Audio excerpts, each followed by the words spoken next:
जय हिंद दोस्तों, कैसे हैं आप लोग। आशा करते होंगे कि अच्छे होंगे।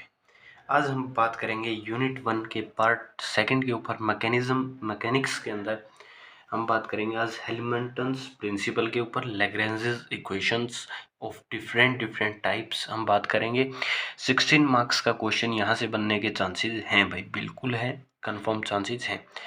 तो जैसा कि आपको पीएस सर ने जनरलाइज कोऑर्डिनेट्स पढ़ा दिए हैं, उसकी वीडियो का जो आ चुकी है जनरलाइज कोऑर्डिनेट्स की, उस वीडियो को आप देखिएगा, क्योंकि उसके बिना आप इसको बेस नहीं बना सकते एलिमेंटल प्रिंसिपल्स का। तो मैं हल्की फुल्की आपको बिल्कुल ग्रेसिंग पुरानी वीडियो का हल्का फुल्का बताते हुए आपको चलता हूँ।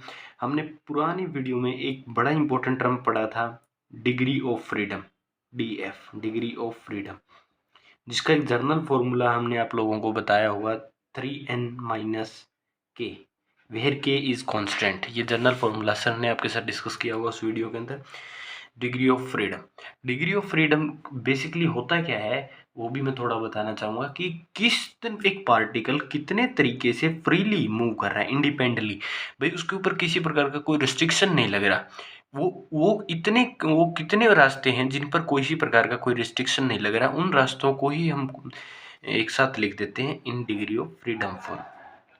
क्लियर। जनरलाइज कोऑर्डिनेट, सबसे बड़ी बात तो ये जनरलाइज कोऑर्डिनेट हम यूज ही क्यों करते हैं। अगर हम बात करें अब जनरलाइज कोऑर्डिनेट्स के ऊपर, तो जनरलाइज कोऑर्डिनेट्स का जो बेसिक कंसेप्ट है वो कुछ इस प्रकार से है कि एक कोऑर्डिनेट सिस्टम ही है, जैसे आपका कार्टेशियन होता है, पोलर होता है, इसी प्रकार जनरलाइज कोऑर्डिनेट भी एक कोऑर्डिनेट सिस्टम ही है। लेकिन डिफरेंस क्या है दोनों के बीच में, जनरलाइज कोऑर्डिनेट्स में और कोऑर्डिनेट सिस्टम में, कि जनरलाइज कोऑर्डिनेट्स के अंदर हम डिग्री ऑफ फ्रीडम को इंक्लूड करते हैं, और जनरलाइज कोऑर्डिनेट्स एक ऐसा सिस्टम है जिसके अंदर अपने को मिनिमम कोऑर्डिनेट्स की आवश्यकता पड़ती है जिनके ऊपर अपना डिग्री ऑफ फ्रीडम लग रहा हो। ये सारी बातें आपको जो है हम किस में बता चुके हैं, प्रीवियस वीडियो के अंदर पीएस सर ने आपको करवा दी थी। क्लियर, इसमें किसी को कोई दिक्कत नहीं होनी चाहिए, आप पुरानी वीडियो देखिए। इसमें हम जो बात करेंगे वो बात करेंगे बेसिकली हेलिमेंटल प्रिंसिपल के ऊपर, HMIL, टोन्स प्रिंसिपल, हेमिल्टन्स प्रिंसिपल, PR लिख देता हूँ।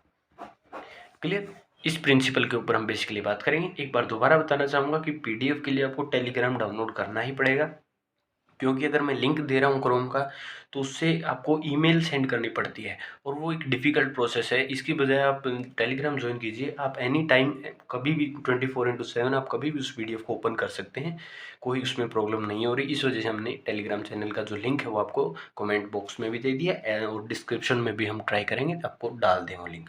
हेलिमेंटल प्रिंसिपल्स, अब हेलिमेंटल प्रिंसिपल की जरूरत क्यों पड़ी। अब एक जैसे हमें जर्नलाइज कोऑर्डिनेट्स को सोल्व करने की जरूरत क्यों पड़ी, क्योंकि हमें एक फॉर्म बनानी थी लैग्रेंजेस इक्वेशन। ये लैग्रेंजेस इक्वेशन होती क्या है इसके ऊपर भी हम डिस्कशन करेंगे, लेकिन उस लैग्रेंजेस इक्वेशन को बनाने के लिए हम ना तो न्यूटन मेथड से, न्यूटन के लॉ मैकेनिक्स का बेस माना जाता है भाई, जिस प्रकार से किसी भी चीज़ का बेस होता है उसी प्रकार से पूरी मैकेनिक्स का बेस ही न्यूटन्स के लॉ माना जाता है। लेकिन न्यूटन्स के लॉ से हम लैग्रेंजेस इक्वेशन को सोल्व नहीं कर सकते हैं। इस वजह से हम क्या करते हैं, इस वजह से हम किस चीज़ की प्रेफरेंस लेते हैं, हेल्मेंटल प्रिंसिपल की जो है एक सहायता लेते हैं, ताकि आप किसको सोल्व कर सकें, लैग्रेंजेस फॉर्म्स को सोल्व कर सकें। तो इसकी जो लैग्रेंजेस हेल्मेंटल प्रिंसिपल है, इसकी मैथमेटिकल फॉर्म क्या है, MF फॉर्म, मतलब मैथमेटिकल फॉर्म क्या है, I इज इक्वल टू में, आई यहाँ पर कुछ भी हो सकता है, कोई दिक्कत नहीं है, T1 से T2, T1 और T2 क्या है, T1 और T2 उस इक्वेशन के टाइम जो है, एक तरीके से T1 और T2 क्या रिप्रेजेंट कर रहे हैं कि जब इनिशियल पॉइंट था उस पर टाइम T1 था, और जो फाइनल पोजीशन थी वहाँ पर जो पोजीशन थी उसको हमने T2 से रिप्रेजेंट कर लिया, T1 से रिप्रेजेंट कर लिया इनिशियल पे। अब इसको dt, ये एक मैथमेटिकल फॉर्म है, where extreme for the path of motion, extremum क्यों लिखा जाता है, इसको किताब में आपको extremum of path of motion लिखा मिलेगा। क्यों लिखा जाता है, क्योंकि ये एक स्टेट फंक्शन है। आपको केमिस्ट्री की वीडियो के अंदर, केमिस्ट्री के PDF में भी सबसे पहले एक्सप्लेन किया गया है कि फिजिकल केमिस्ट्री में एक कंसेप्ट होता है स्टेट फंक्शन का। स्टेट फंक्शन इस प्रकार के फंक्शंस होते हैं बेसिकली, जो क्या नहीं करते हैं, जो किसी भी पाथ की, जो उसने पाथ ट्रेवल किया उसके ऊपर डिपेंड नहीं करते, सिर्फ इनिशियल और फाइनल पोजीशन के ऊपर डिपेंड करते हैं। क्लियर, तो ये मैथमेटिकल फॉर्म है लैग्रेंजेस की। वेयर एल यहाँ पर क्या है, यहाँ पर जो L है ये लैग्रेंजेस फंक्शन है, where L is a Lagrange's function, L E मैं लिख देता हूँ L F, sorry L F Lagrange's function है ये। और एल को अपन बेसिकली डिफाइन कैसे किया जाता है, इसको डिफाइन करने के लिए लिखा जाता है कि एल इज इक्वल टू में kinetic energy minus potential energy. इसको आपको याद रखना पड़ेगा कि kinetic energy minus potential energy अगर आपने कर दी तो आपको लैग्रेंजिस फंक्शन मिल जाएगा। क्लियर। और यहीं पर काइनेटिक एनर्जी को टी से रिप्रेजेंट कर देता है और पोटेंशियल एनर्जी को ही वी से रिप्रेजेंट कर देता है। यहाँ से आप पूरे कंसेप्ट को क्लियर अपनी मुट्ठी में करते चलेंगे। अब बेसिकली ये तो ठीक है सर, लेकिन अगर हम इसका क्या ले लें, इसका डेल्टा ले लें, डेल्टा मतलब स्मॉल चेंज ले लें इसके अंदर T1 T2 और करली एल डी टी, तो ये जीरो आ जाता है। ऐसा क्यों है सर? ऐसा इस वजह से है, इसको हम यूज़ करेंगे क्यों ये जो चेंज है, क्योंकि इनिशियल और फाइनल पोजीशन पर कोई चेंज पॉसिबल ही नहीं है। मान के चलो आपके पास एक बस थी, वो यहाँ से चली, तो वो यहीं से यहीं अगर इसी पॉइंट पे अगर हम कोई चेंज करें तो पॉइंट पे चेंज आएगा ही नहीं, क्योंकि अभी तक तो वो चली ही नहीं है। और यहाँ पर वो पहुँच चुकी है वो बस, अब यहाँ पर वो बस आकर रुक गई है, तो रुकने के बाद उसके अंदर कोई चेंज आएगा ही नहीं। यहाँ पर वो चली नहीं थी, यहाँ पर वो रुक गई है। इस प्रकार से भी T1 के ऊपर और T2 लिमिट के ऊपर किसी भी प्रकार का कोई चेंज नहीं आता। इस वजह से जो ये फंक्शन है मैथमेटिकली हेरमेंटल प्रिंसिपल के अकॉर्डिंग जो डेल आई आएगा वो किसके इक्वल हो जाता है, जीरो के इक्वल हो जाता है। इसमें किसी प्रकार की कोई कन्फ्यूजन नहीं होनी चाहिए। अब बेसिकली आप क्या बात करेंगे, लैग्रेंजिस इक्वेशंस को आप डिज़ाइन करेंगे। लैग्रेंजिस इक्वेशंस को आप बनाएंगे किसकी सहायता से, एलिमेंटल प्रिंसिपल की सहायता से। बहुत important, most important concept according to 8 marks question भाई, मोस्ट इंपॉर्टेंट कंसेप्ट है 8 मार्क्स के क्वेश्चन के लिए। लैग्रेंजिस इक्वेशन को अब हम ड्राइव करेंगे, किसकी सहायता से डिजाइन करेंगे। अब तो देखो हमने लैग्रेंजिस फंक्शन पढ़ लिया क्या होता है, अब लैग्रेंजिस इक्वेशन को बनाना सीखेंगे हम किसकी सहायता से, एलिमेंटल प्रिंसिपल की सहायता से। तो इसके लिए कुछ रूल्स होते हैं, वो रूल्स अगर आप पहले जानना चाहें तो पहले भी जान सकते हैं, बाद में जानना चाहें तो बाद में भी जान सकते हैं। बेसिकली जो बुक का मेथड है वो ये है कि वो पहले प्रिंसिपल को एक्सप्लेन करता है, इस डेरिवेशन को बताता है, उसके बाद वो रूल्स को बताता है, ताकि आपको वो कंसेप्ट अच्छे से क्लियर हो पाए। तो मैं भी बुक का मेथड ही फॉलो कर रहा हूँ। तो इसमें सबसे पहले अपने को दो प्रकार के वेरिएबल्स की जरूरत पड़ती है, क्योंकि अपने को क्या निकालना, काइनेटिक एनर्जी और पी पोटेंशियल एनर्जी। तो काइनेटिक एनर्जी निकालनी तो अपने को वेलोसिटी की आवश्यकता पड़ेगी, और इसकी पोटेंशियल एनर्जी निकालनी है तो अपने को पोजीशन की जो आवश्यकता पड़ेगी। इतना तो किसी को कोई कंफ्यूजन नहीं है, क्योंकि काइनेटिक एनर्जी के लिए क्या आवश्यकता पड़ेगी, अपने को वेलोसिटी की, और पोटेंशियल एनर्जी के लिए तो आपको जर्नलाइज कोऑर्डिनेट में एक रिप्रेजेंटेशन मेथड सिखाया जाता है कि Q1 Q2 ये इस तरीके से क्या है, क्यू एन तक तो क्या है आपके पोजीशन वेक्टर्स है, और q i dot one q dot i two, इसमें जो क्यू डॉट हो क्या रिप्रेजेंट कर रहा है, वेलोसिटी हो। ये जर्नलाइज कोऑर्डिनेट में मेरे हिसाब से पीएस सर ने आपको बता दिया है। क्यू डॉट थ्री मैं भी दोबारा बता देता हूँ किसको रिप्रेजेंट कर रहा है, जर्नलाइज वेलोसिटी को, जो आगे हम बताएंगे जर्नलाइज वेलोसिटी की एक से लिखेंगे।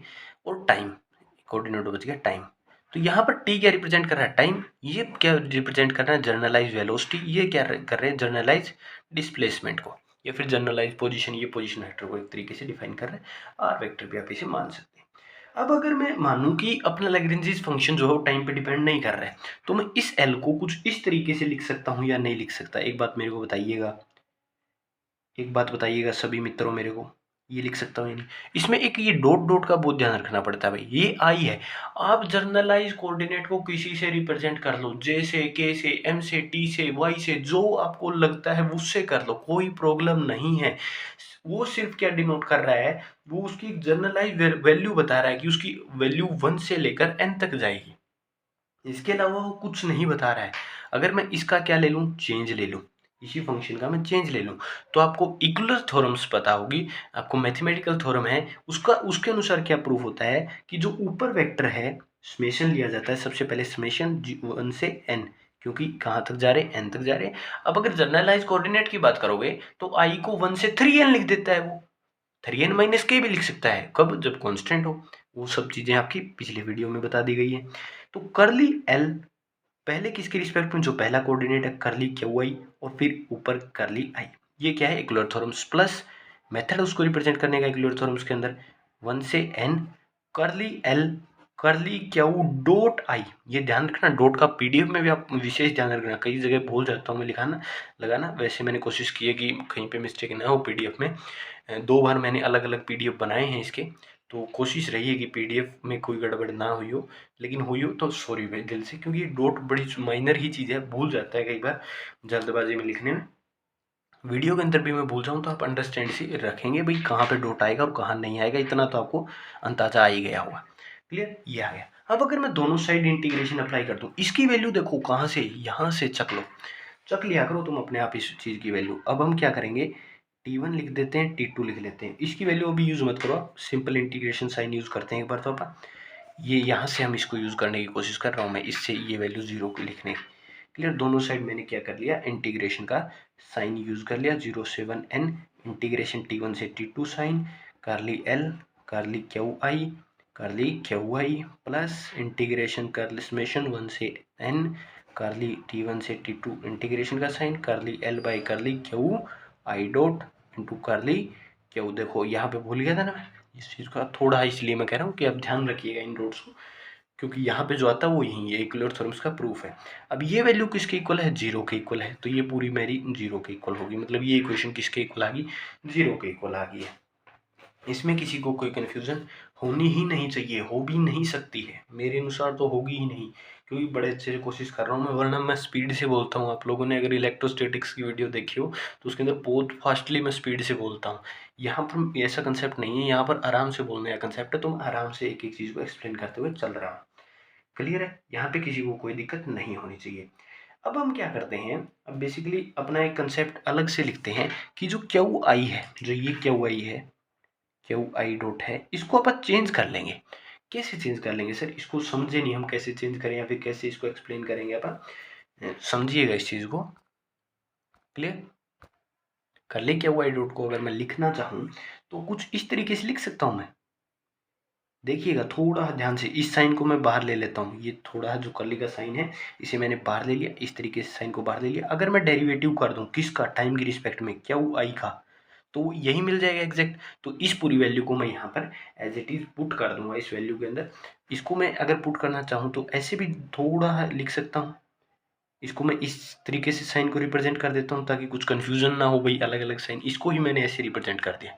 अब इस वैल्यू को मैं यहाँ रिप्लेस कर दूंगा, नीचे वाले में नहीं ऊपर वाले में। क्लियर, सिंपल जो है, तो क्या बनेगा अपने पास, 1 से n गया, T1 से T2 गया, करली L करली क्यू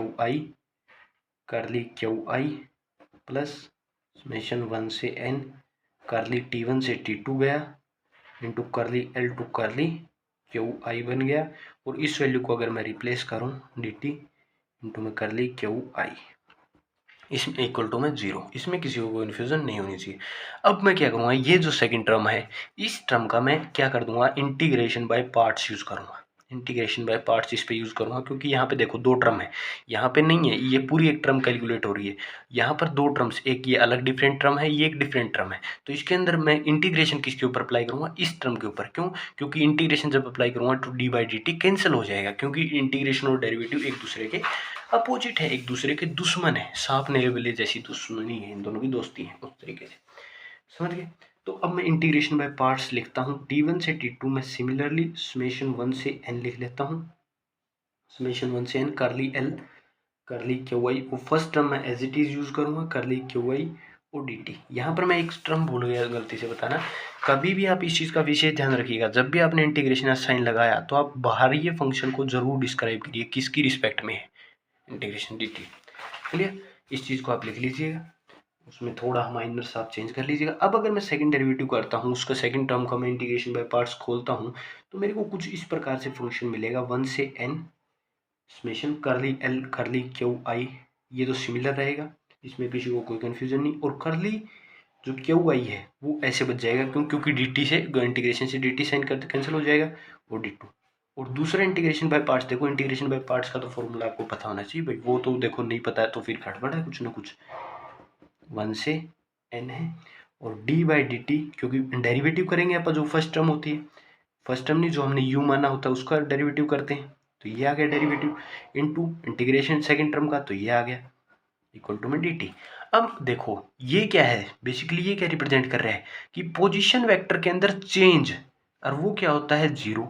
तो ये पूरी टर्म क्या हो गई, 0 होगी, क्योंकि पोजीशन वेक्टर के अंदर कोई भी डिस्प्लेसमेंट नहीं थी, ऐसा हम मान लेते हैं, ये पूरी टर्म 0 हो गई। तो अब इस टर्म को और इस टर्म को आप थोड़ा बिल्कुल ध्यान से देखिएगा, बिल्कुल बिल्कुल, आप थोड़ी सी ध्यान से देखिएगा, आपको कुछ न कुछ कॉमेंट ही दिखेगी कि इस टर्म में ये टर्म सेम है, ये टर्म सेम है, ये समेशन सेम है, ये समेशन सेम है, लिमिट सेम है, लिमिट सेम है, तो मैं कॉमन ले लेता हूँ।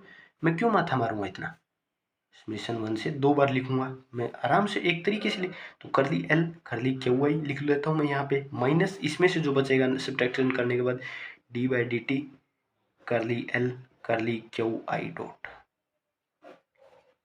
और इस पूरे में से जो कॉमन आया है वो क्या आ गया, करली क्यू आई और करली डी टी इक्वल टू में 0। अब अगर मैं मान लूँ, जैसे हम देखते हैं जनरली ए प्लस बी और ए माइनस बी इक्वल टू 0 है, ये तो चलो प्रॉपर्टी बन गई। ए प्लस बी और सी माइनस डी 0 है, तो सी माइनस डी भी 0 के इक्वल होगा और ए प्लस बी भी 0 के इक्वल होगा। तो सिमिलरली यहाँ पे भी ये पूरी टर्म किसके इक्वल होगी, 0 के इक्वल होगी। तो इसको मैं 0 के इक्वल होंगी तो मैं इसको इधर ले आता हूँ, डी बाई डी टी करली एल करली क्यू आई नोट। यही क्या है, डेरिवेटिव है। यही इसी इक्वेशन को बोला जाता है, क्या प्यार से इसी इक्वेशन को बोला जाता है, लैग्रेंजेस इक्वेशन। क्लियर। तो इस बुक्स में इसको इसी साइड माइनस से रिप्रेजेंट किया जाता है, क्या हुआ, minus d by d t of curly l curly q i dot equal to में 0। इस इक्वेशन को क्या बोला जाता है प्यार से, लैग्रेंजेस इक्वेशन। कोई प्रॉब्लम इसमें तो हो ही नहीं सकती मेरे हिसाब से। तो बड़ा आसान से समझाया है मैंने, जितने आसानी तरीके से मैं समझा सकता था उतने आसान तरीके से मैंने इसको बनाने की कोशिश की आपके लिए। ये लैग्रेंजेस इक्वेशन है where l is a Lagrange's function. Clear. तो अब हम कुछ रूल्स देखते हैं। सबसे पहले हम इस इक्वेशन की कुछ खासियत देखते हैं कि इससे सॉल्यूशन इतना जल्दी क्यों आता है। फर्स्ट सबसे बड़ी बात है, जो आपने जर्नलाइज कोऑर्डिनेट किया हुआ तो उसमें एक बड़ी गंदी चीज आपने फेस की होगी कि उसमें वेक्टर साइन बहुत ज्यादा है। ले वो हर चीज के ऊपर ये साइन लगा होता है, हर चीज के ऊपर जितने भी अपने जर्नलाइज कोऑर्डिनेट देखोगे यहाँ लग रहा है, कहीं पे भी पूरे डेरिवेशन में लगा है कहीं भी। मतलब ये क्या है, एक स्केलर क्वांटिटी है, और स्केलर क्वांटिटी है तो इसका सॉल्यूशन आसानी से होगा as expect to vector quantity. इस वजह से इस इक्वेशन को हम यूज करते हैं। दूसरा सिग्निफिकेशन क्या है, इसके अंदर अपने को दो ही कोऑर्डिनेट यूज करने पड़ते हैं, जर्नलाइज वेलोसिटी और जर्नलाइज डिस्प्लेसमेंट। दो ही चीज अपने को डिस्क्राइब करनी पड़ती है। तीसरी सबसे बड़ी खास बात क्या है कि लैग्रेंजेस फंक्शन क्या होता है, kinetic energy minus potential energy. देखो इसमें तो किसी को कोई प्रॉब्लम होनी ही नहीं चाहिए भाई साहब। ये 3 रूल तो 2 नंबर के आए ही आएंगे, कंफर्म है ये तो, कि सिग्निफिकेंस क्या होती है एलिमेंटल प्रिंसिपल की। तो आप जरूर बताइएगा कि स्केलर क्वांटिटी देता है, कम से कम जनरलाइज कोऑर्डिनेट्स की आवश्यकता पड़ती है, और एल डिफाइन होता है वेरी सफिशिएंटली। या फिर आपसे पूछ सकता है कि रूल क्या है, तो रूल देखोगे, रूल बताइए लैग्रेंज इक्वेशन को फॉर्म करने, तो आप यहीं से रूल देखिए। पहले हमने क्या डिस्क्राइब किया है, जर्नलाइज डिस्प्लेसमेंट वेक्टर, जिसको हमने आर आई से डिस्प्लेसमेंट वेक्टर को शो करते थे किसमें, जर्नलाइज कोऑर्डिनेट में। तो उसको आप इस तरीके से q i q two PDF में लिखा हुआ उस तरीके से डिफाइन कर लीजिएगा। दूसरा हम क्या डिस्क्राइब करेंगे, जर्नलाइज वेलोसिटी को, जिसकी अगर मैं आपको बताऊं क्या होती है according to the generalise coordinate, एक एक्सप्रेशन बता देता हूं मैं, J1 से 3n, कुछ भी यहाँ आई लिख लो, जे लिख लो। अब मैं यहाँ आई क्यों जे क्यों लिख देता हूँ, जे क्यों लिख दिया, क्योंकि वहाँ आई हम पहले यूज कर चुके हैं, इस वजह से मैंने जे लिख दिया ताकि एक डिफरेंट फॉर्म भी बन जाए, दिमाग में आपको कंफ्यूजन ना बने। अगर हर जगह आई लिख दूंगा, यहाँ आई है यहाँ भी आई लिख दूंगा तो फिर कंफ्यूजन बन जाएगी। यहाँ मैंने आई यूज कर लिया, इस वजह से यहाँ मैंने जे यूज कर दिया। अगर मैं जे यहाँ यूज कर लेता तो यहाँ आई यूज कर लेता, ताकि ये अलग रिप्रेजेंटेशन शो करे। क्लियर है। इस तरीके से जे और करली क्यू जे डॉट है यहाँ पर प्लस करली आर आई, ये तो आपको वहीं से पता चलेगा कि जर्नलाइज डिस्प्लेसमेंट में हमने डेरिवेशन किया था इस चीज़ का। तीसरी हम अज्यूम कर लेते हैं कि आपका जो पोटेंशियल है वो कुछ इस प्रकार से दिया हुआ है, इस चीज़ को हम अज्यूम करते हैं। क्लियर, क्योंकि वी भी तो मानना होता है। ये रूल्स बता रहा हूँ कि भाई लैग्रेंज इक्वेशन को कैसे बनाते हैं। चौथा हम क्या मानते हैं, चौथा हमने देखो पोटेंशियल अब डिफाइन कर लिया, क्यों, क्योंकि फिफ्थ में अपने को क्या करना है, एल इक्वल टू में टी माइनस वी। तो फोर्थ स्टेप क्या करना होगा, अपने को टी एक्सप्लेन करना होगा, हाफ एम वी स्क्वेयर, और वी क्या होगा आपका, ये होगा पूरी ये डेफिनेशन, ये पूरी वी की वैल्यू इसमें रखोगे। और फिफ्थ स्टेप क्या है आपका, एल इक्वल टू में टी माइनस वी अपने को यूज करना है। और सिक्स स्टेप अपना क्या होगा, ये अब हम लैग्रेंज इक्वेशन बनाएंगे डिफरेंट डिफरेंट, तो ये सारे स्टेप्स उसमें फॉलो होंगे एज इट इज। और थर्ड हम क्या करेंगे, अब लैग्रेंज इक्वेशन मतलब आप एल का एक बार क्यू आई डॉट में पार्शियल डेरिवेटिव कीजिए, और एक बार कर ली डी बाई डी टी का आप किसकी रिस्पेक्ट में कर ली एल, और जर्नलाइज वेलोसिटी की रिस्पेक्ट में डेरिवेटिव कीजिए, पार्शियल डेरिवेटिव कीजिए। ये दोनों डिफरेंट डिफरेंट चीज़ें निकालिए, और लास्ट में अपने को जो जर्नलाइज कोऑर्डिनेट रिक्वायर्ड होगा वो हम निकाल लेंगे। तो इसमें तो मेरे किसी भी मित्र को कोई प्रॉब्लम होनी ही नहीं चाहिए कि भाई रूल्स क्या क्या हैं। तो सबसे पहले आप किसी भी जो भी वेक्टर जर्नलाइज डिस्क्राइब करना चाहते हैं, जिसकी भी लैग्रेंज इक्वेशन बनाना चाहते हैं, उसकी हम डिस्प्लेसमेंट शो करेंगे, जर्नलाइज वेलोसिटी बताएंगे, फिर हम उसमें क्या हम पोटेंशियल एक्सप्लेन करेंगे, काइनेटिक एनर्जी एक्सप्लेन करेंगे, लैग्रेंज फंक्शन बताएंगे, टी माइनस वी यहीं से आ जाएंगे टी वी की तो वैल्यू, और फिर हम उनका क्या कर लेंगे, पार्शियल डेरिवेटिव कर लेंगे। इसको अगर आप चाहें तो डी बाई डी टी बाद में भी कर सकते हैं, कोई कन्फ्यूजन वाली बात नहीं है। आप इसे पहले कर लीजिए, बाद में उसे कर लीजिएगा, कोई कन्फ्यूजन नहीं होती है। अब ये क्या करता है कि कई बार बुक्स में क्या करता है, इसको पॉजिटिव कर देता है, इसको नेगेटिव कर देता है, वो भी कोई कन्फ्यूजन नहीं है। क्यों? क्योंकि अब अगर ये जीरो के इक्वल है तो इसे मैं इधर ले आऊंगा तो ये क्या हो जाएगा, क्या वही ये इक्वल टू जीरो आ जाएगा। इसको जर्नली जो है बुक्स में यूज किया जाता है। आप ऐसे भी एक्सप्लेन कर सकते हो, यहाँ पे पॉजिटिव साइन लगा के, यहाँ पे नेगेटिव लगा के ऐसे भी बना सकते हो, या फिर ऐसे भी। ऐसे बनाने में अच्छा क्यों लगता है अपने को, क्योंकि इधर डबल डेरिवेटिव हो रहा है, तो वो फर्स्ट में हो जाए तभी अच्छा लगता है, नेगेटिव में एक कन्फ्यूजन सी पैदा हो जाती है। इस वजह से जो अपने फिजिशियंस है वो इसे को अपना लैग्रेंज इक्वेशन मानते हैं। आप इसे भी बोल सकते हैं, कोई डाउट नहीं है। क्लियर? आप बुक को फॉलो मत कीजिएगा भाई, मॉडर्न की जो बुक है उसमें इतनी गलतियां दी हुई हैं, इतनी गलतियां दी हुई हैं कि आप कंफ्यूजन में पड़ जाएंगे भाई गलतियां हैं या क्या है। क्लियर? क्योंकि वहाँ डॉट कई वेक्टर्स के ऊपर डॉट नहीं लगी हुई, कहीं पे कुछ लगा हुआ, कहीं पे कुछ, तो उस चीज़ का बड़ा इसमें महत्व है भाई। फर्स्ट यूनिट के अंदर जितना डॉट्स का महत्व है ना, जितना इस बिंदु का महत्व है, बहुत महत्व है भाई, बहुत ज़्यादा वैल्यू उस चीज़ की, समझ के चलना इस चीज़ को। अब हमने लैग्रेंज इक्वेशन का डेरिवेशन देख लिया, एलिमेंटल प्रिंसिपल की सहायता से बनानी सीख ली, रूल्स देख लिए, मतलब आपके 8 से 9 नंबर तो पक्के हो चुके हैं। अब आप डिफरेंट डिफरेंट लैग्रेंज इक्वेशन को सोल्व करना सीखेंगे, ताकि अपना क्या हो जाए, अपने 8 नंबर और पक्के हो जाए। इसके अंदर मैं एक डेरिवेशन नहीं कराऊंगा डबल पेंडुलम का। डबल पेंडुलम को मैं सिंपल एक्सप्लेन कर दूंगा, लेकिन उसका डेरिवेशन मैं करवाऊंगा नहीं। उसका एक रीज़न है भाई, क्योंकि वो बहुत बड़ा बन जाएगा, क्योंकि ये वीडियो एक्सपेक्टेड है 1 आवर के आसपास तो जा ही जाएगी। क्लियर है? क्योंकि बहुत आराम से एक्सप्लेन करना पड़ रहा है, अगर जल्दी एक्सप्लेन करता तो आधे घंटे में वीडियो को निपटा देता। क्लियर? अब हम इसको थोड़ा आप समझेंगे, टाइम पीरियड निकालेंगे आप किसके लिए, लीनियर ऑक्सीलेशन पेंडुलम के लिए। तो आपको थोड़े बहुत रिलेशन तो पता होने चाहिए कि ओमेगा किसके इक्वल होता है, 2 पाई/टी के इक्वल होता है। ये थोड़े जर्नल रिलेशन भाई आपको पता होने चाहिए, ठीक है, इसके लिए। अब हमने क्या लिया, हमने एक एम मास का यहाँ पे ब्लॉक ले लिया, एक स्प्रिंग है ये, इसको हमने खींचा, इसको यहाँ ले आए अपन, इस बक्से को, इसने x डिस्टेंस क्या कर ली, ट्रैवल कर ली। कोई कन्फ्यूज़न? ये बॉक्स यहाँ से कहाँ आ गया, यहाँ आ गया। इस तरीके से यहाँ पे मैंने ये थोड़ा सा इसको खींचा, मतलब ये पहले इस तरीके से जुड़ा हुआ था, इस तरह खींचा तो इसके बीच में कुछ डिस्टेंस हो गई। कन्फ्यूज़न नहीं करनी है। अब अपने को क्या करना है, L इज इक्वल टू में टी माइनस वी, तो इसके अंदर कुछ काइनेटिक एनर्जी प्रोड्यूस हुई होगी, उसको आप एक्सप्लेन कर देंगे। अब इसमें आप थोड़ा ध्यान क्या रखेंगे, जो आपकी x है वो क्या है, डिस्प्लेसमेंट, तो x डॉट क्या होगी, वेलोसिटी, मतलब जर्नलाइज वेलोसिटी बोल लो इसके अंदर, इसकी भाषा में जर्नलाइज डिस्प्लेसमेंट और जर्नलाइज वेलोसिटी बोल लो। क्लियर? तो काइनेटिक एनर्जी क्या आएगी, मतलब टी क्या आएगा, half M x dot square. ये डॉट का बड़ा ध्यान रखना भाई, मैं दोबारा कह रहा हूँ।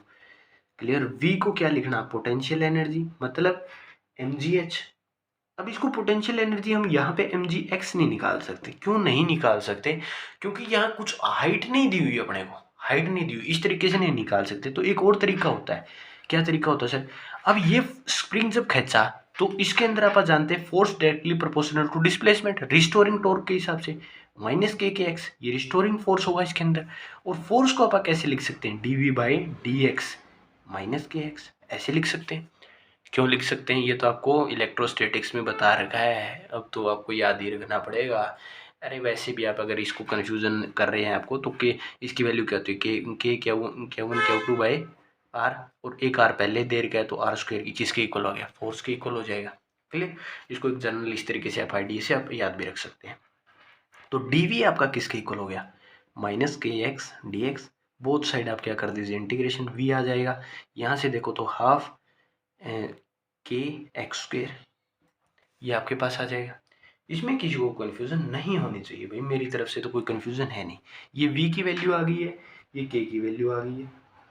क्लियर, ये v की वैल्यू आ गई है और ये k की वैल्यू आ गई है। और ऑल्सो ये भी क्या होता है, नेगेटिव होता है। रिलेशन पता होता है आप लोगों को, ये भी नेगेटिव होता तो नेगेटिव से नेगेटिव साइन कैंसिल, यहाँ पे नेगेटिव नहीं आएगा। तो L क्या आएगा, काइनेटिक एनर्जी, और पोटेंशियल एनर्जी क्या है, हाफ के एक्स स्क्वेयर। ये आपके पास आ गया लैग्रेंजिस फंक्शन। अब आपको क्या करना है, पहले जो भी लैग्रेंजिस फंक्शन दे गया है उसका क्या लेना है, उसका जो वेक्टर लेना है वो किसकी रिस्पेक्ट में लेना है आपको, जर्नलाइज वेलोसिटी की रिस्पेक्ट में आपको उसका डेरिवेटिव ले लेना है। तो इसके अंदर देखो एक्स डॉट कहाँ है, इस वैल्यू तो ये तो पूरा कॉन्स्टेंट रेट होगा तो ये 0 हो गया, ये 2 आगे आएगा, 2 से 2 कैंसिल, तो एम एक्स नॉट, ये क्या आ गई आपकी, इसकी वैल्यू आ गई है। और करली एल बाई करली एक्स, अब जर्नलाइज डिस्प्लेसमेंट यहाँ देखो किसके इक्वल है, पहले जर्नलाइज वेलोसिटी की, फिर जर्नलाइज किसके, डिस्प्लेसमेंट की। तो जर्नलाइज डिस्प्लेसमेंट में ये वैल्यू 0 हो जाएगी, ये आगे आएगा तो ये माइनस के एक्स के रूप में काम करेगा। डेरिवेटिव किया सिंपल, किसी को कन्फ्यूजन नहीं होनी चाहिए, हो ही नहीं सकती है। क्लियर। तो अब हम क्या जानते हैं, D by d T Lagrange, एक बार लिख रहा हूँ, इसके बाद कभी यूज़ नहीं करूँगा भाई से, इसके बाद मैं इसे कभी भी लिखूंगा नहीं, डायरेक्ट आपको बता रहा हूँ क्योंकि ये पहली बार है, तो पहली बार तो आपको समझाना ज़रूरी है भाई। ये क्या थी आपकी लैग्रेंजेस फॉर्म थी, करली एल करली एक्स। क्लियर। अब इसमें वैल्यू देखो डी बाई डी टी, ये वैल्यू किसकी आई है, एम एक्स नोट की, इसकी वैल्यू क्या है एम एक्स नोट, और इसकी वैल्यू प्लस के एक्स हो जाएगा माइनस के कारण। अब इसके कारण डेरिवेटिव को मैं क्या लिख देता हूँ, डबल डॉट, डबल डॉट मतलब इसका एक बार और डेरिवेटिव कर दिया के एक्स, और ये किसके इक्वल है अपना, 0 के इक्वल, क्योंकि ये पूरी इक्वेशन किसके इक्वल होती है, 0 के इक्वल होती है, तो ये 0 के इक्वल आ गई। अब यहाँ से आप क्या कर सकते हैं, ट्रीट देखो कैसे कर सकते हैं इसको, क्योंकि अपने को टाइम निकालना है, और टाइम निकालने के लिए अपने को एक फॉर्मूला पता है जनरलाइज पेंडुलम के अंदर कि 2 पाई बाई ओमेगा होता है। तो हम कैसे कैसे भी करके ओमेगा की वैल्यू निकाल लें। ओमेगा की वैल्यू कैसे आ सकती है, हम अगर इस पूरे वैल्यू को किससे डिवाइड कर दें, एम से डिवाइड कर देते हैं। क्लियर। तो इस वैल्यू को आप क्या लेट कर लेते हैं एज ओमेगा, इसको मैं सेकंड यूनिट में डिटेल से बताऊंगा इसको ओमेगा क्यों मानते हैं। आप इसमें सिर्फ एक बार ये मान लीजिए कि ओमेगा मानते हैं, क्योंकि यहाँ पे उस चीज़ को फायदा ही नहीं है बताने का, क्योंकि वहाँ भी बताना पड़ेगा, यहाँ भी बता रहा हूँ, तो वहीं हम इसको जनरलाइज, क्योंकि वो सारा ही जो सेकंड यूनिट है वो पूरी की पूरी पेंडुलम्स के ऊपर डिपेंड है, मोशंस के ऊपर डिपेंड है, सर्कुलर मोशन के ऊपर डिपेंड है, तो वहीं पर इस चीज़ को हम डिस्कस कर देंगे। तो ओमेगा स्क्वायर को मैंने के एम मान लिया, तो ओमेगा किसके इक्वल आ गया, रूट के बाय एम। तो अगर मेरे को टाइम पीरियड निकालना था, तो मैं अगर ओमेगा ही वैल्यू रखूँगा तो ये वैल्यू क्या हो जाएगी, यहाँ ओमेगा रखूँगा तो 2 पाई बाय रूट के बाय एम, जिसको मैं कुछ इस तरीके से लिखता हूँ 2 पाई रूट एम बाय के। ये क्या आ गया अपना टाइम पीरियड आ गया using Lagrange's form of equation. अब स्क्रीनशॉट चाहे स्क्रीनशॉट ले लीजिए, बिल्कुल साफ से लिख रहा हूँ मैं, वरना इतनी सफाई से तो मैंने आज तक कभी लिखा ही नहीं है। क्लियर। ये जो है एक इम्पोर्टेंट कंसेप्ट है, वरना आपको पीडीएफ के अंदर भी मिल जाएगा। अब इसका पीडीएफ स्क्रीनशॉट लेना चाहिए, स्क्रीनशॉट ले सकते हैं, किसी को कन्फ्यूजन नहीं होनी चाहिए भाई। ये हमने क्या निकाल दिया, लैग्रेंजिस फॉर्म का इक्वेशन का यूज़ करके हमने क्या निकाल लिया, टाइम पीरियड निकाल लिया। क्लियर है। तो अब हम बात करेंगे लैग्रेंजिस फॉर्म फॉर सिंपल पेंडुलम। तो अब हम बात करते हैं कि टाइम पीरियड निकालेंगे अब एक सिंपल पेंडुलम के लिए। तो सिंपल पेंडुलम तो आप सब लोग जानते ही है, इसकी कुछ कन्फिगरेशंस में लिख लेता हूँ कि y को मैं मान लेता हूँ, y अगर मैं ज्योमेट्री से देखूँ तो l कोस थीटा बन जाएगा, थीटा से देखूँ तो, और x क्या बन जाएगा, l साइन थीटा बन जाएगा। इसमें किसी को कन्फ्यूजन नहीं होनी चाहिए। तो अगर मैं x डॉट लूँ, इसका डेरिवेटिव लूँ, तो l कॉन्स्टेंट रेट होगा एज इसका कोस थीटा हो जाएगा, और थीटा का थीटा डॉट हो जाएगा। और y डॉट लूँ, y डॉट मतलब फर्स्ट डेरिवेटिव y का, तो l साइन थीटा और एज ए थीटा डॉट और नेगेटिव साइन। क्लियर। ये थीटा की डॉट क्यों आया है, क्योंकि ये इसका इंटरनल डेरिवेटिव बाहर आ गया। क्लियर। क्लियर है। तो इसे अब हम अब देखो अपने पास अब कुछ नहीं बचा, अब अपने को काइनेटिक एनर्जी निकालनी है यहाँ पे पार्टिकल की, मतलब हाफ काइनेटिक एनर्जी मतलब टी हाफ एम इस पार्टिकल का मास है, एल स्क्वेयर, और एल स्क्वेयर कहाँ होगा इसके इक्वल, अगर आप थर्मो उसके हिसाब से सोचें, एल क्या है सिर्फ डिस्प्लेसमेंट, तो एल डॉट आएगा। क्लियर। तो और एल डॉट किसके इक्वल होगा आप लोगों का, m x dot square plus Y dot square के। इसमें किसी को कन्फ्यूजन नहीं होनी चाहिए। तो टी क्या आ गया आपका पास, basically half M x dot का आप स्क्वेयर करोगे तो इसको स्क्वेयर के हिसाब से सोचो, एल स्क्वेयर हो जाएगा, एल स्क्वेयर हो जाएगा, दोनों कॉमन आ जाएंगे, थीटा डॉट का स्क्वायर कॉमन आ जाएगा और साइन स्क्वायर थीटा और कोस स्क्वायर थीटा दोनों ऐड हो जाएंगे कॉमन होके, तो क्या बन जाएगा 1 बन जाएगा। तो यहाँ पर ये कुछ ऐसी टर्म बचेगी। क्लियर, मैंने इसको डायरेक्ट सॉल्व कर दिया आप लोगों के लिए। अगर पोटेंशियल एनर्जी देखें तो नेगेटिव होती है mgh और h यहाँ क्या है y, तो mgy और y की वैल्यू क्या दी हुई है यहाँ पर। अगर मैं आप लोगों के साथ y की वैल्यू शेयर करना चाहूँ तो l cos थीटा दी हुई है, ज्योमेट्री के हिसाब से सोचो तो। Clear, l cos theta y की वैल्यू दी हुई है, ये मैंने वैल्यू यहाँ पर लिख ली। अब एल क्या होता है आप लोगों का टी माइनस वी, और टी वी पहले ही मैं नेगेटिव दिया हो तो half m l square theta dot का स्क्वायर प्लस क्या आ गया m G L cos theta. इसमें किसी को कन्फ्यूजन नहीं होनी चाहिए। अब देखो, अब हम क्या करेंगे, करली एल बाय करली थीटा डॉट। अब यहाँ पर हमने थीटा क्यों लिया, क्योंकि एक सर्कुलर मोशन है, सर्कुलर मोशन में डिस्प्लेसमेंट और एंगुलर वेलोसिटी को कैसे रिप्रेजेंट किया जाता है, थीटा से। तो थीटा डॉट यहाँ क्या रिप्रेजेंट कर रही है, एंगुलर वेलोसिटी को रिप्रेजेंट कर रही है। क्लियर है, तो अगर मैं थीटा डॉट यहाँ पे लूँ तो वो क्या आएगा m l square theta dot, ये आएगा। क्लियर, और करली एल बाय करली थीटा लूँ, यहाँ थीटा डॉट है यहाँ थीटा है, तो ये क्या आएगा आपका, ये आपको बताऊँ तो M G L cos theta आ जाएगा, M G L cos theta.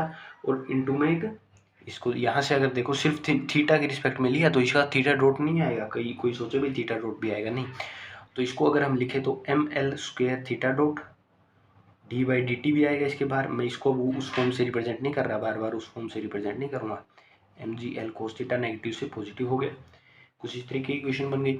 और अब इसका डी टी से रिस्पेक्ट करोगे तो L square theta dot square. पिछली वाली इक्वेशन किसके लिए थी, पिछली वाली इक्वेशन एक अपन लीनियर मोशन के लिए ले रहे थे, यहाँ पर सर्कुलर मोशन, इस वजह से यहाँ क्या हो गया थीटा डॉट हो गया।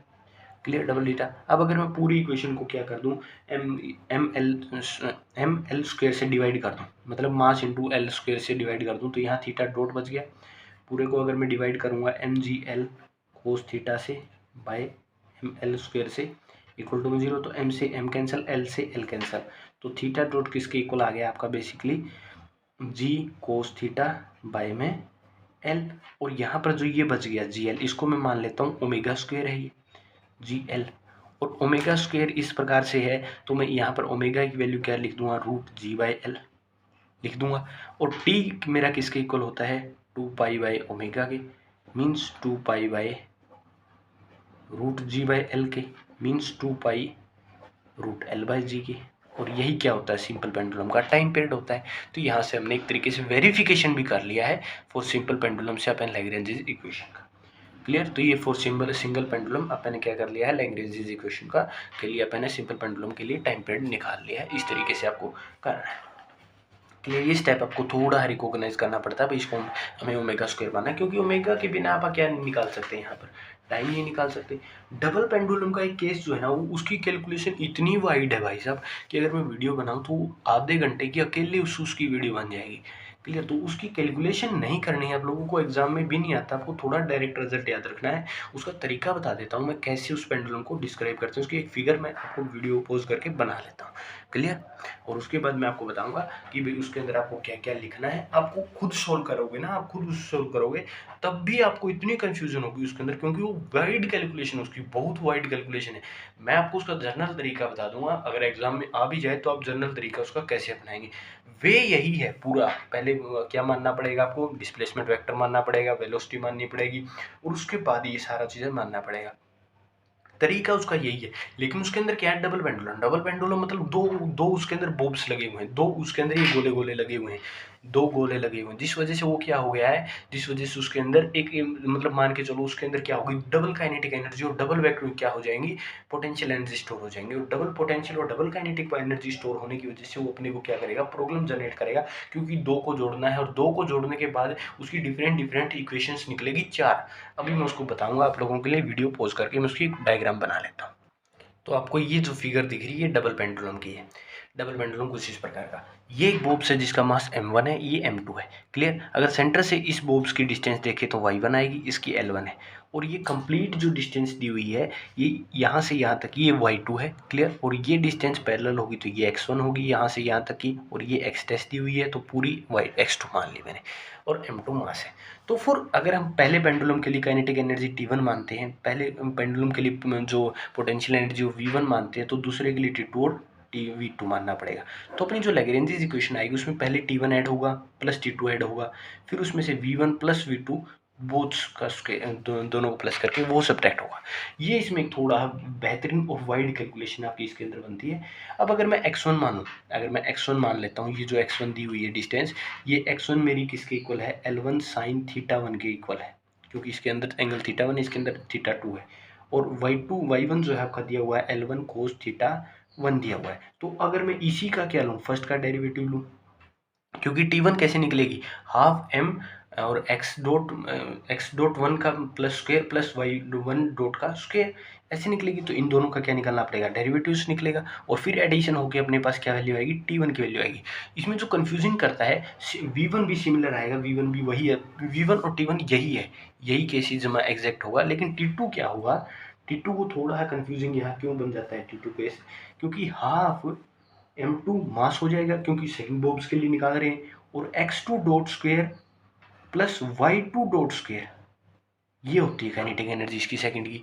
और काइनेटिक एनर्जी x2 क्या दिया हुआ है, अगर x2 आप देखो, यहाँ देखो x2 क्या दिया हुआ, पूरा x2 दिया हुआ, अगर बेसिकली हम बात करें पूरा x2 अपने पास दिया क्या हुआ है, तो x2 दिया हुआ है L1 साइन थीटा, ये पूरी डिस्टेंस x1 के इक्वल है, तो x1 sine theta plus x, ये पूरी डिस्टेंस इस एंगल से निकलेगी, तो L2 साइन थीटा 2। अब इसका क्या करो, फर्स्ट डेरिवेटिव करो, उसका स्क्वायर करो, फिर y2 सिमिलर, y2 क्या आएगा आपके पास, y2 अगर मैं आप लोगों को बताऊं तो y2 आएगा L1 cos theta 1 plus L2 cos theta 2। अब इन दोनों को क्या करो, स्क्वायर करो, फिर दोनों को ऐड करो, फिर हाफ m करो, वो आएगा। सिमिलर अगर हम इसकी पोटेंशियल एनर्जी की बात करें V1 की, तो V1 की में तो जो डिस्टेंस ली जाएगी वो y1 ली जाएगी, और लेकिन उसके अंदर जो V2 होगा उसके अंदर क्या ली जाएगी, mgh नेगेटिव, और क्या ली जाएगी y2, और y2 क्या है बेसिकली y1 प्लस ये, इन दोनों का समेशन है, पीडीएफ के अंदर दिया हुआ है। सिमिलर आपको करना है ये, आपको फिर क्या निकालना है, आपको लैग्रेंजेस फंक्शन बना लेना है, T1 T2 को ऐड करके, मैंने T1 T2 बता दिया कैसे निकलेगा, V1 प्लस V2। अब कन्फ्यूजिंग पैदा होती है कि इसको करली किसके अनुसार लेना है, तो आप याद भी रख सकते हैं, या फिर ना चाहें तो आप इसका स्क्रीनशॉट भी ले लीजिए। तो आपको सबसे पहले जो डी बाई डी टी की फॉर्म बनानी है, sorry d by n d t की जो फॉर्म बनानी होती है करली एल की, वो बनाइए आप करली थीटा 1 के रिस्पेक्ट में, क्योंकि दो थीटा है यहाँ पर, थीटा 1 डॉट की रिस्पेक्ट माइनस करली एल अपॉन करली थीटा 1, दो है यहाँ पर थीटा 1, क्यों, क्योंकि एक तो देखिए थीटा यहाँ पर है, एक यहाँ पर है, तो पहली जो लैग्रेंजेस इक्वेशन बनेगी वो थीटा डॉट 1 और थीटा के बीच में बनेगी, दूसरी जो बनेगी थीटा 1 करली एल करली थीटा डॉट और 2 माइनस करली एल थीटा 2 इक्वल टू में 0, ये दोनों इक्वेशंस बनेगी। मतलब ये लैग्रेंजेस इक्वेशन बन जाएगी, T1 T2 की वैल्यू जो आप रखेंगे तो एक वैल्यू बनेगी, उसको इसकी रिस्पेक्ट में डेरिवेटिव करना है, वो दो इक्वेशन बनेगी, उन दोनों इक्वेशंस को क्या कर देना है, ऐड कर देना है, और आपको एक रिजल्ट मिलेगा। वही रिजल्ट क्या है, डबल पेंडुलम का रिजल्ट होता है। क्लियर, ये इसका एक जनरल आइडिया मैंने आपको दे दिया, अगर एग्जाम में आ जाता है तो आप करिएगा, वरना ये बहुत डिफिकल्ट टॉपिक है भाई, क्योंकि इसकी कैलकुलेशन बहुत ही ज़्यादा वाइड है, और बुक में इसकी कैलकुलेशन रॉन्ग दी हुई है भाई, मॉडर्न की बुक में इसकी जो कैलकुलेशन है वो गलत दी हुई है। क्लियर, आपको सिंपली क्या करना है, क्योंकि इस पेंडुलम के लिए तो सिमिलर यही प्रोसेस आएगी, सिमिलर इसी तरीके से आप फाइंड करके लाएंगे, T1 फाइंड कर लीजिए, T2, फिर M2 के लिए जो Y2 है ये पूरा काम कर रहा है, मतलब ये ऐड होगा, ये ऐड होगा, और फिर क्या हुआ, T2 निकलेगा, T2 को फिर T1 में ऐड करोगे, क्योंकि काइनेटिक एनर्जी का सम माइनस पोटेंशियल एनर्जी का सम, और फिर ये दोनों आपको ध्यान रखनी, क्यों, क्योंकि थीटा 1 की रिस्पेक्ट में भी करेंगे और थीटा 2 की रिस्पेक्ट में भी अलग अलग लैग्रेंजेस फॉर्म्स बनाएंगे, क्यों, क्योंकि दो पेंडुलम है तो दो एंगल्स इसके बीच में बन रहे हैं। ये इक्वेशन आप याद रखिएगा, ये आप फिगर याद रखिएगा। क्लियर, और पीडीएफ आप डाउनलोड ज़रूर कीजिएगा, इसकी आपको उसके अंदर कैलकुलेशन दी हुई है, हमने हल्की फुल्की कैलकुलेशन की भी हुई है, यहाँ पे तो मैंने हल्का ड्राफ्ट दिया है, लेकिन उसके अंदर पीडीएफ के अंदर कैलकुलेशन की भी हुई है। तो आप अगर देखेंगे तो आप ये वीडियो देखने के बाद उसको आप समझ जाएंगे अच्छे से कि मैंने वहाँ पर क्या क्या हुआ है, क्या किया हुआ है बेसिकली। क्लियर, क्योंकि यहाँ देखो, अब इसका मैं क्या करूँगा, डेरिवेटिव करूँगा, फिर इसका डेरिवेटिव करूँगा, दोनों का स्क्वायर करूँगा, दोनों को ऐड करूँगा, तो मान के चलो भाई वीडियो बहुत ही ज़्यादा लेंथी चली जाएगी, तो इसलिए मैं इसको नहीं करवा रहा हूँ। इसके बाद हम करेंगे एडवुड मशीन। एडवुड मशीन के लिए मैं क्या कर लेता हूँ, वीडियो को पॉज कर लेता हूँ। तो अब हम बात करते हैं एटवुड मशीन के ऊपर। ये एक पुली टाइप ही सिस्टम मानिए, इसकी पूरी वायर, ये पूरी जो वायर है ना, ये पूरी वायर, इसकी लेंथ L है, जिसमें से X इस साइड है, तो इस साइड कितना बचेगा, L माइनस एक्स, इसमें कोई कन्फ्यूजन नहीं, इसका मास M2 है। क्लियर, और इसका मास m1 है।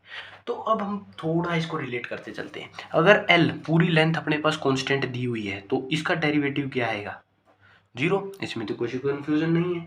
अब अगर मैं फॉर m1 मास के लिए मैं निकालूं, फॉर इस मास के लिए, इस m के लिए निकालूं, तो मेरा t1 क्या आएगा, m1 x डॉट। अब यहाँ पे मैं इसको क्यों कर रहा हूँ सर, क्योंकि यहाँ पे भी तो 2 मास दिए हुए हैं, t1 प्लस t2 निकलेगा, इसलिए मैं इसको यहाँ पे कर रहा हूँ क्योंकि ये आसान है इसकी कैलकुलेशन, वहाँ वाइड कैलकुलेशन थी। फॉर m2 मास t2 निकलेगी energy kinetic, half m2 l dot square plus x dot square, दोनों का स्क्वायर होगा, सॉरी माइनस है ना, क्योंकि ये होगी ना इसकी ये लेंथ दी हुई, डिस्प्लेसमेंट दी हुई, तो इसका अगर हम डॉट प्रोडक्ट इसकी डेरिवेटिव करेंगे तो अपने पास एक्सेलरेशन आएगी। क्लियर, इसका स्क्वायर, क्लियर, यहाँ पे स्क्वायर नहीं आएगा सॉरी, क्योंकि एल माइनस एक्स डॉट का स्क्वायर होता है, पूरा वेलोसिटी का स्क्वायर होता है, यहाँ पे अलग अलग कर दिया मैंने। अब एल डॉट क्या है, 0 दिया हुआ है, तो अगर नेगेटिव फिर क्या हो जाएगा, स्क्वायर के कारण पॉजिटिव, मतलब एक्स डॉट का स्क्वायर।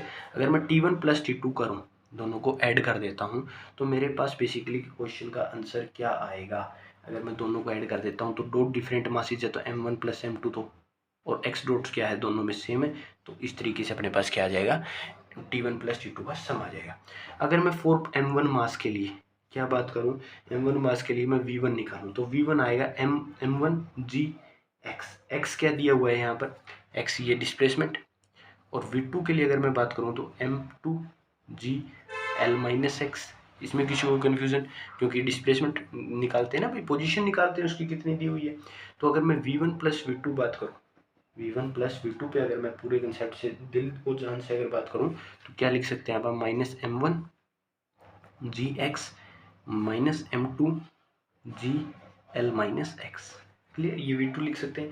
अब अगर मैं l लिखूं, पूरा l फंक्शन लिखूं, तो l क्या लिखेंगे, सॉरी भाई दिख नहीं रहा था, l क्या लिखेंगे, t1 v, t क्या है यहाँ पर, इन दोनों का सम, और v क्या है, इन दोनों का सम, ऐसे लिख लो v और t। अब इन दोनों को यहाँ पे लिख लो, रिलेट कर लो, half m1 plus m2 x dot का स्क्वायर, और माइनस के कारण क्या हो जाएंगे, दोनों प्लस हो जाएंगे, m1 G X plus m2 G L minus X. इसमें किसी को कोई कन्फ्यूजन नहीं होनी चाहिए भाई। अब हम क्या करेंगे, अब हम निकालेंगे partial derivative with respect to x1। x1 क्या है यहाँ पर, ये x डॉट क्या है यहाँ पे, जनरलाइज वेलोसिटी, तो x डॉट जहाँ पे भी आ रही सिर्फ यहीं पे आ रही, मतलब इसका जो आएगा m1 plus m2 x dot, ये क्या आ जाएगा, इसका आंसर आएगा, क्योंकि x डॉट कहीं और आ ही नहीं रहा तो वो सारा कॉन्स्टेंट वर्क करेगा। लेकिन ये निकालेंगे तो यहाँ पे x है, यहाँ पे भी x है, तो यहाँ पे m1 आएगा जी, सिंपल m1 जी आएगा। अगर इसको देखोगे तो क्या आएगा, सिंपल m1 जी आएगा, और यहाँ पर l है, m जी l हो जाएगा, तो m जी l तो कांस्टेंट वो आएगा ही नहीं, और इसके साथ करोगे तो m2 जी आएगा, क्योंकि अंदर मल्टीप्लाई होगा तो x है, ये पूरी क्या आ गई अपने पास, इसकी वैल्यू आ गई। तो इस वैल्यू को अगर हम जनरल किसके अंदर, लैग्रेंजेस इक्वेशन के अंदर रखते हैं, तो लैग्रेंजेस इक्वेशन क्या कहती है कि फर्स्ट का इसका क्या कर दो, डेरिवेटिव कर दो। अगर मैं इसका क्या कर दूँ, m1 प्लस m2 लिखूंगा मैं इधर, अगर लैग्रेंजेस इक्वेशन ऑफ फॉर्म से लिखूँ तो ये लिखा जाएगा, और माइनस माइनस करोगे तो ये क्या बन जाएगा, m1g माइनस m2g, ये है। और यहाँ पर g को अगर मैं कॉमन ले लेता हूँ तो यहाँ पर नेगेटिव साइन आ जाएगा, इस g को मैं यहाँ से कॉमन ले लेता हूँ, पूरे को g को मैंने यहाँ कॉमन ले लिया, इक्वल टू में जीरो लैग्रेंजेस इक्वेशन से। अब इसको मैं क्या लिख सकता हूँ, m1 प्लस m2 कॉमन, और x डबल डॉट लिख दूंगा मैं इसको, क्योंकि टाइम के रिस्पेक्ट में डेरिवेटिव दिया हुआ है, m1 minus m2 into g equal to में 0। अगर मैं पूरे को इससे डिवाइड कर देता हूँ इस टर्म से, m1 प्लस m2 से पूरे कंप्लीट को डेरिवेट क्या कर लेता हूँ, डिवाइड कर लेता हूँ, m1 प्लस m2, ये यहाँ पे नेगेटिव साइन है भाई, g इक्वल टू में 0। तो यहाँ से x डबल डॉट की वैल्यू क्या आ गई, x डबल डॉट यहाँ पे क्या डिपेंड कर रहा है, क्या बता रहा है भाई, इस मास की एक्सेलरेशन, इस मास की एक्सेलरेशन, ये यहाँ पे इस मास की एक्सेलरेशन को डिफाइन कर रहा है। तो m1 प्लस m2 इंटू में g, ये क्या आ गया अपने पास, x डबल डॉट। ये आपने क्या निकाल लिया, एटवर्ड मशीन। ये पूरा एक एटवर्ड मशीन का मैकेनिज्म है। आप स्क्रीनशॉट लेना चाहे तो स्क्रीनशॉट ले लीजिए, बिल्कुल अच्छे से मैंने लिखने की कोशिश की है। क्लियर, ये इसका फाइनल रिजल्ट है एटवर्ड मशीन का। क्लियर। इसके बाद अपने पास सिर्फ एक टॉपिक बचता है, Lagrange's equation two describe motion of particle. उसके लिए आपको थोड़ी सी स्क्रिप्ट में मेरे को चेंज करना पड़ रहा है। उसमें मेरे को आपको सबसे पहले कुछ फोर्स के बारे में बताना पड़ेगा, जनरलाइज फोर्स के कोऑर्डिनेट्स के बारे में बताना पड़ेगा, थोड़ी हल्की सी अपने को हिंट लेनी पड़ेगी। क्लियर। तो वो हिंट मैं आपको दे देता हूँ अभी, क्या कहते हैं उसको और बनाते कैसे। अगर आपके पास कभी भी जर्नलाइज कोऑर्डिनेट, जर्नल कंडीशन ले ली, जर्नल फॉर्म ले ली किसकी, काइनेटिक एनर्जी की, अपने को ये जर्नलाइज जब भी आपको फॉर्म ली उस समय आपको, अगर आपने कभी भी जर्नल फॉर्म ली काइनेटिक एनर्जी की, तो उसमें पोटेंशियल एनर्जी को काउंट नहीं किया जाता। मतलब सिर्फ एल किसके इक्वल आएगा, टी के इक्वल आता है। कब, जब आप सिर्फ जर्नल फॉर्म लेते हो काइनेटिक एनर्जी की। अब इसमें जब हम, क्योंकि यहाँ पर जो है कोऑर्डिनेट्स को आप एक्सप्लेन नहीं कर रहे हैं कि एक्स कहाँ है, वाई कहाँ है, जेड कहाँ है, क्योंकि अब आप बात करेंगे कार्टेशियन कोऑर्डिनेट और पोलर कोऑर्डिनेट, वो तो एक सिंपल नोटेशन है भाई, एक्स कहीं पे भी हो सकता है इस प्लेन के अंदर, यहाँ हो सकता है, यहाँ हो सकता है, वाई हो सकता है। आप एक जर्नल फॉर्म ले लें कि एक्स वाई जेड है, तब हम उसमें पोटेंशियल एनर्जी को डिस्क्राइब नहीं कर पाएंगे। तो इस वजह से हमने क्या कर दिया, उसमें पोटेंशियल एनर्जी टर्म को काउंट ही हम नहीं करते हैं मैकेनिक्स के अंदर। क्लियर। और दूसरा एक फोर्स का कंसेप्ट है, फोर्स को आप किससे रिप्रेजेंट करते हैं, क्यू जे डॉट से रिप्रेजेंट करते हैं। क्लियर। क्यू जे से, डॉट से नहीं भाई, क्यू जे से आप किसको रिप्रेजेंट करते हैं, जर्नलाइज फोर्स को रिप्रेजेंट करते हैं। पिछली वीडियो में आपको सर ने बात की होगी, मैं यहाँ पे हल्की ही हिंट दे रहा हूँ कि जर्नलाइज फोर्स को किससे रिप्रेजेंट करते हैं। तो इस पे कंसेप्ट क्या है कि जब पोलर की बात आएगी तो आप इस याद रख लीजिएगा इस कंसेप्ट को, जब भी आपकी पोलर की बात आएगी तो क्यू आर, आर क्या है उसको, आर उसकी पोलर कोऑर्डिनेट्स आर और थीटा होते हैं। तो जब भी क्यू आर लिखा होगा तो डायरेक्टली इक्वल होता है एफ आर के, इसको आप याद रखिएगा। और क्यू थीटा लिखा होगा तो वो एफ आर थीटा के इक्वल होता है। ये आपको दो कॉन्सेप्ट्स भाई लिखने और याद रखने पड़ेंगे। पीडीएफ में दिए हुए हैं, ये पिछले पीडीएफ में भी दिए हुए थे, इस पीडीएफ में, इस वीडियो के पीडीएफ में भी दिए हुए हैं ये, कि क्यू आर, क्योंकि ये क्या है, जर्नलाइज फोर्स का कंसेप्ट है, तो मैं यहाँ पे इसको इसी वजह से कह रहा हूँ कि आप याद कीजिए, वरना वहाँ पे तो हमने इसको सोल्व करके भी दिखाया हुआ है। क्लियर। तो इसको आप याद रखिएगा कि क्यू आर किसके इक्वल होगा, एफ आर के, और क्यू थीटा किसके, आर एफ थीटा। क्लियर। क्योंकि और आर और थीटा क्या है, पोलर कोऑर्डिनेट्स। अब हम बात करेंगे कार्टेशियन और पोलर कोऑर्डिनेट्स। मैंने आपको एक हिंट दे दिया है कि अब हम बात किसके ऊपर करने वाले हैं, मोशन ऑफ पार्टिकल्स के ऊपर, और उसके बाद ये यूनिट कंप्लीट आपकी हो जाएगी। क्लियर। हम बात करते हैं Lagrange's equation two describe motion of a particle के ऊपर। तो ये कार्टेशियन और पोलर दो कोऑर्डिनेट्स के अंदर इसको स्टडी किया जाता है बेसिकली। अब मैंने इसके अंदर आपको अभी बताया था कि एल इक्वल टू टी लिया जाता है। क्यों लिया जाता है, क्योंकि हम पोजीशन को डिस्क्राइब नहीं कर पा रहे हैं अच्छे से, हम एक जर्नल फॉर्म मानते हैं कि एक्स वाई जेड है, लेकिन वो कहाँ पे है वो हम डिस्क्राइब नहीं कर पा रहे, इस वजह से पोटेंशियल एनर्जी जीरो होती है। मतलब Lagrange's function directly equal to my kinetic energy. Clear. इस चीज़ में किसी को कोई कन्फ्यूज़न होनी ही नहीं चाहिए। तो अगर मैं टी देखूं, अगर मैं एफ एक्स मान लेता हूँ भाई, फोर्स है एक्स एक्सिस की डायरेक्शन में, f y force z axis y axis की डायरेक्शन में, और एफ जेड फोर्स है जेड डायरेक्शन की।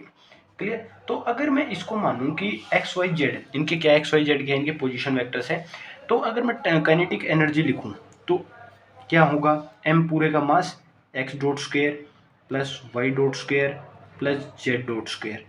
क्लियर। इस तरीके से मैंने एक यहाँ पे एक जर्नल रिवील हिंट छोड़ दिया है भाई। यहाँ पे एक्स डॉट क्या था, एक्स वाई क्या थे आपके, जर्नलाइज डिस्प्लेसमेंट को शो कर रहे थे, तो एक्स डॉट वाई डॉट और जेड डॉट क्या डिनोट करेंगे, आपका जर्नलाइज वेलोसिटी, इसको डिनोट करेंगे। इन टोटल सम्स को हम बोल देंगे भाई ये किसकी डायरेक्शन में है, एक्स एक्सिस की डायरेक्शन में, और वाई को साथ में ले लो तो वाई की, और जेड को ले लो तो जेड की डायरेक्शन में। क्लियर। अगर हम सबसे पहले रिवील करते हैं आपके सामने कि हम ले लेते हैं डी बाई डी टी ले लेते हैं आप किसका, कर्ली एल और एक्स की डायरेक्शन में, क्योंकि अलग अलग लेना पड़ेगा ना, एक बार एक्स की एक की बार वाई की डायरेक्शन में अलग अलग लेंगे आप। क्लियर। तो एक्स की डायरेक्शन में आप लेंगे तो एम डॉट एक्स आएगा, d by d t m dot x, और ये क्या बन जाएगा, एम डबल डॉट एक्स। ये जो इक्वल होगा ये जीरो के इक्वल नहीं होगा, ये बात खास याद रखना। वहाँ पे जो लैग्रेंजेस इक्वेशन थी वो जीरो के इक्वल थी, यहाँ पे हमने पोटेंशियल एनर्जी इंट्रोड्यूस नहीं करी, तो ये किसके इक्वल होगा, आपका फोर्स के इक्वल होगा। क्यों इक्वल होगा, इस चीज़ का कोई जवाब दे सकता है। अरे बुद्धो थोड़ा ध्यान से सोचो, ये मास दिया हुआ है और डिस्प्लेसमेंट का डबल डेरिवेटिव क्या होता है, एक्सेलरेशन, तो ये किसके इक्वल होगा, जो फोर्स लगेगा एक्स एक्सिस के इक्वल में। इस चीज़ को आप ये से भी याद रख सकते हैं। क्लियर है। अगर मैं इसी चीज़ को लूँ, डी बाई डी टी ले लूँ मैं और करली एल ले लूँ, अब वाई डॉट की रिस्पेक्ट में कर दूँ करली एल करली वाई, क्योंकि करली वाई इसके अंदर दिया ही नहीं हुआ तो जीरो होगा ऑटोमेटिक। तो अगर डबल डेरिवेटिव में डायरेक्टली लिख दूँ अब कोई दिक्कत होगी, एफ वाई।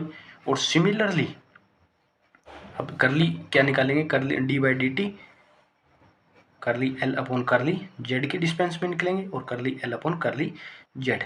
ये किसके इक्वल होगा आपका एम जेड डबल डॉट जो होगा एफ जेड, क्योंकि डिस्प्लेसमेंट एक्सेलेरेशन किसकी डायरेक्शन में, जेड की डायरेक्शन में। इसमें किसी को कन्फ्यूजन होनी ही नहीं चाहिए, हो ही नहीं सकती यार।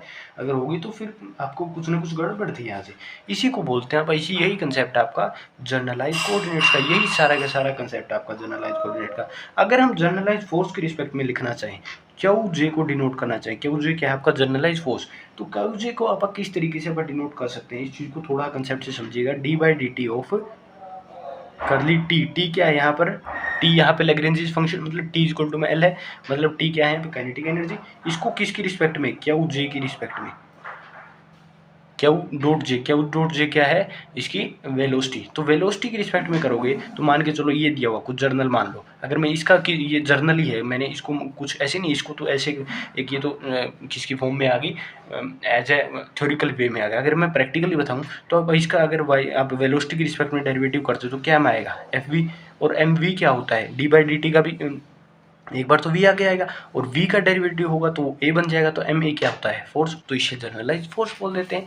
ये किस केस में है, कार्टेशियन कोऑर्डिनेट के केस में है। इसमें किसी को कन्फ्यूजन होनी ही नहीं चाहिए भाई, क्लियर, कोई कन्फ्यूजन नहीं होगी आप लोगों को मेरे हिसाब से। तो अब अगर हम दूसरा केस बात करें पोलर कोऑर्डिनेट सिस्टम में, तो पोलर कोऑर्डिनेट में आपको एक चीज़ बड़ी प्यारी याद रखनी होती है कि दो कोऑर्डिनेट होते हैं आर और थीटा, क्लियर, आर और थीटा दो कोऑर्डिनेट होते हैं। तो आर को बेसिकली अगर हम रिप्रेजेंट करना चाहें, सॉरी एक्स को अगर हम रिप्रेजेंट करना चाहें तो आर कोस थीटा भी लिख देते हैं कई जगह, और वाई को भी हम आर साइन थीटा लिख देते हैं।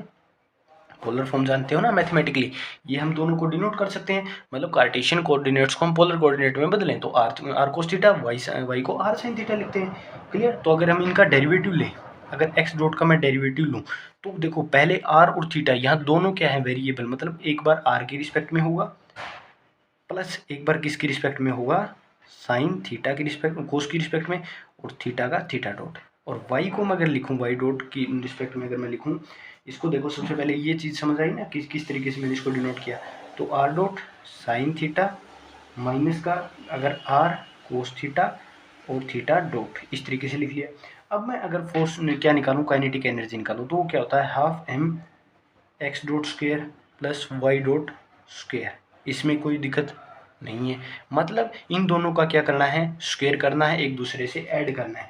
तो आप इन दोनों को अगर स्क्वायर ऐड करोगे तो देखो इन दोनों का स्क्वायर ऐड करोगे तो r square cos square r dot square दोनों में कॉमन आ जाएगा, cos square theta sine square theta 1 बन जाएगा। अगर इन दोनों के स्क्वायर को ऐड करोगे तो क्या बनेगा आपके पास, सिमिलरली आर स्क्वायर बच जाएगा, लेकिन वो पॉजिटिव बचेगा। क्यों बचेगा, क्योंकि इसके अंदर आप जब इनका दोनों का स्क्वायर करके ऐड करेंगे तो आपको ये चीज़ पता लग जाएगी कि क्या बचेगा। कुछ आप भी कीजिए, मैं सारा क्यों करूँ, आप भी थोड़ा बहुत कीजिएगा, कुछ कॉमन लीजिएगा तो आपको पता चल जाएगा भाई ऐसा क्यों आ रहा है, क्लियर है।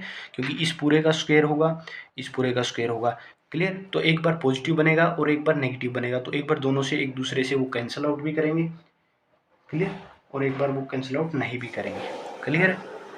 सॉरी भाई, सॉरी बाय मिस्टेक ये पॉजिटिव आएगा यार। देखो यहाँ से आर का क्या है, R dot sine theta derivative क्या होता है, कोस थीटा पॉजिटिव होता है, यहाँ पे नेगेटिव था।